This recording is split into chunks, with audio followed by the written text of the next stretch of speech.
देवकी माता यशोदा माता के अलावा श्री कृष्ण जी की 3 और माताएं थी।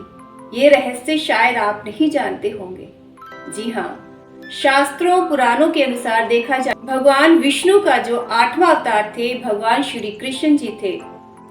जब जब धरती पर दुष्टों ने किसी भी प्रकार की हानि पहुंचाने की कोशिश की, तब तब भगवान विष्णु जो किसी न किसी रूप पर धरती पर आए और उन्होंने पापियों का नाश किया और हमारी सृष्टि की रक्षा की। भगवान विष्णु का 8वां अवतार हर कोई जानता है, श्री कृष्ण जी थे जो संसार के सभी दुखों को हरने वाले थे। श्री कृष्ण जी ने गीता के रूप में बहुत सी ज्ञान की बातें बताई हैं। भगवान श्री कृष्ण के सिर पर मोर मुकुट, होठों पर मुरली श्री कृष्ण जी के जीवन की संपूर्ण कलाओं से भरपूर है। श्री कृष्ण जी ने पृथ्वी पर मानव कल्याण के लिए जन्म लिया और इन्होंने हर किसी की मनोकामना पूर्ण की थी। जब श्री कृष्ण बाल रूप में थे तो उन्होंने बहुत सी लीलाएं की थी। उन्होंने अपनी लीलाओं से हर किसी का मन मोह लिया था। आज हम श्री कृष्ण जी की 5 माताओं के बारे में जानकारी देने वाले हैं। आप सभी लोग भगवान श्री कृष्ण जी की माता देवकी और यशोदा माता के बारे में तो जानते ही होंगे, लेकिन बहुत कम लोगों को ये पता है कि श्री कृष्ण जी की कुल 5 माताएं थी।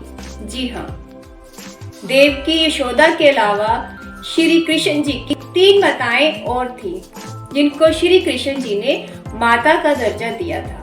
पहली माता देवकी, जिसके बारे में आप सभी जानते हैं कि भगवान श्री कृष्ण देवकी और वासुदेव जी के पुत्र थे। देवकी भगवान श्री कृष्ण की सगी माँ थी। भगवान श्री कृष्ण देवकी माता की कोख से भाद्रपद मास की अष्टमी तिथि को मथुरा की जेल में पैदा हुए थे। और दूसरी माता थी यशोदा माता। भले ही भगवान श्री कृष्ण देवकी माता के पुत्र थे, परंतु उनकी सगी माँ से भी बढ़कर जिन्होंने उनका लालन पोषण किया वो थी यशोदा माता। पूरा संसार जानता है कि यशोदा माता ने श्री कृष्ण का लालन पोषण बड़े ही प्यार पूर्वक किया। एक बार बाल रूप में भगवान श्री कृष्ण मिट्टी खाते हुए पकड़े गए तो यशोदा माता ने कहा, कान्हा तुम अपना मुंह खोलो, तुमने मिट्टी खाई है। भगवान श्री कृष्ण ने जैसे ही अपना मुंह खोला तो वहां पर यशोदा माता को पूरे ब्रह्मांड के दर्शन हुए थे। फिर तीसरी माता आती है रोहिणी माता।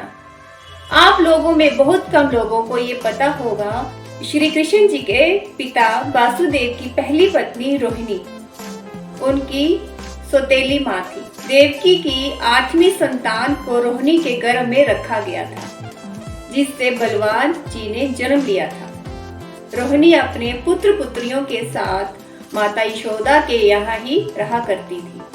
फिर आती है चौथे नंबर गुरु माता। शास्त्रों के अनुसार देखा जाए तो गुरु की पत्नी को भी माता का दर्जा ही दिया जाता है। भगवान श्री कृष्ण जी बलराम और सुदामा के गुरु ऋषि संदीपनी के पुत्र को शंखासुर नामक राक्षस ने अपने कब्जे में ले लिया था। तब गुरु माता ने गुरु दक्षिणा में भगवान श्री कृष्ण से अपने पुत्र को मांगा था। तब भगवान कृष्ण जी ने उनके पुत्र को शंखासुर राक्षस के कब्जे से छुड़ाकर उनको वापिस लौटा दिया था। जब गुरु माता ने अपने पुत्र को देखा तो वो बहुत ही प्रसन्न हुई। तब उन्होंने श्री कृष्ण जी को आशीर्वाद दिया था कि तुम्हारी माता तुमसे कभी भी दूर नहीं जाएगी। इस प्रकार गुरु माता ही उनकी माता बनी। और 5वीं माता थी राक्षसी पूतना। भगवान श्री कृष्ण को मारने के लिए कंस ने पूतना को भेजा था।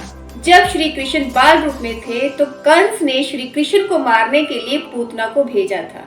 पूतना ने भगवान श्री कृष्ण को मारने के लिए अपने स्तनों पर भयंकर विष लगा दिया था, ताकि जब भी श्री कृष्ण को वो दूध पिलाए तब साथ में जहर भी भगवान के शरीर में प्रवेश हो जाए, जिससे श्री कृष्ण की जान चली जाए। लेकिन पूतना का ये सोचना बिल्कुल ही गलत था।